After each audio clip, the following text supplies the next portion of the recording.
Welcome to our 7 Ways of Life spiritual practice series.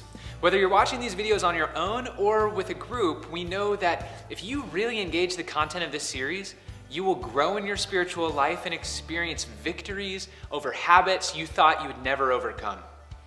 Not because of how wise we are, but because of right here, we are passing down wisdom from ancient Christians, contemporary theologians, and spiritual formation teachers that are poured into us. We'll be teaching about 7 vices, sometimes known as the 7 deadly sins. And vices are ways of living that have worn grooves into our souls through habits related to food, sex, money, relationships, self-image, and even the spiritual life itself. These 7 vices are gluttony, pride, envy, greed, rage, lust, and sloth. For each one, we'll have a theological and biblical teaching video where you'll learn what the vice really is and how to recognize it in your life, as well as the virtue that can correspond to it and that we can cultivate to replace it. Then you'll move on to a spiritual practice video where you'll learn a tangible practice that you can do in your home to cultivate virtue instead of vice, life instead of death. For example, you not only learn more about what envy and contentment really are from a biblical point of view, you'll learn how to undermine envy and cultivate contentment in your life through tangible and spiritual practices. Yeah. Keep in mind, these are not just Christianized versions of self-help videos.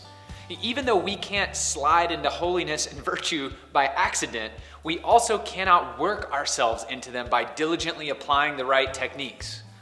Does becoming who God made us to be require effort? Of course it does. But what happens in spiritual practices like these is that we open ourselves up to the work of God Himself in our lives. God's Spirit may take us to unpredictable places and may take more or less time than we predicted or are comfortable with. But transformation, in Christian language, is a gift that we open ourselves daily to receive. Now these videos are short enough that you can power through them all in a day if you wanted to. But we want to encourage you to take the time to slow down. Remember, this isn't about stuffing your brain with information. It's about transformation in your life and character.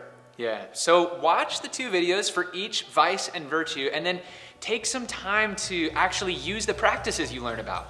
If we want to get out of the ruts that these vices have created in our souls, we have to carve new grooves into our hearts, and that takes time and intention. But with God's help and a supportive community, all of us can grow. Welcome to the 7 Ways of Life.